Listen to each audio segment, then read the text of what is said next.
Biz ham erim bilan Rossiyaga bormoqchimiz. Borsak ish topib bera olasizmi? Hammaga assalomu alaykum ovsinlarim. Deyarli har kuni yo'q deganda kitobxonachim shu savol bilan menga bog'lanishadi. Shu sababli ushbu video orqali javob bermoqchiman.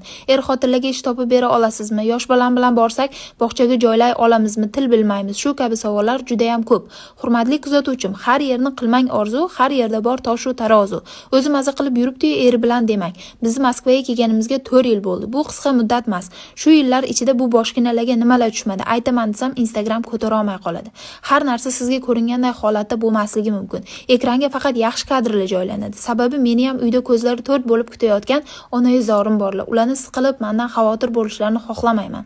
Ish masalasiga kelsak, ha, til bilmasangiz ham sizga ish topib bera olaman, lekin u joydan oylik olib, rozi bo'lib ishlab keta olasizmi? Yo'q, men javob bermayman. Farzandlaringiz bog'chasiga kelsak, iltimos, bolani qiynab sarson qilmang. Xullas, gaplarimni qanday ifodalasam to'liq tushuntirib bera olaman bilmay qoldim. Hurmatli musofir Rossiyadagi kuzatuvchim, iltimos, xuddi shu savolga o'zingizdan kelib chiqib bir dona kommentariy yozib qoldiring. Rossiyaga kelmoqchi bo'lgan meni kuzatuvchilarim, umuman yurtdoshlarimiz uchun yordam bo'ladi. E'tibor uchun rahmat.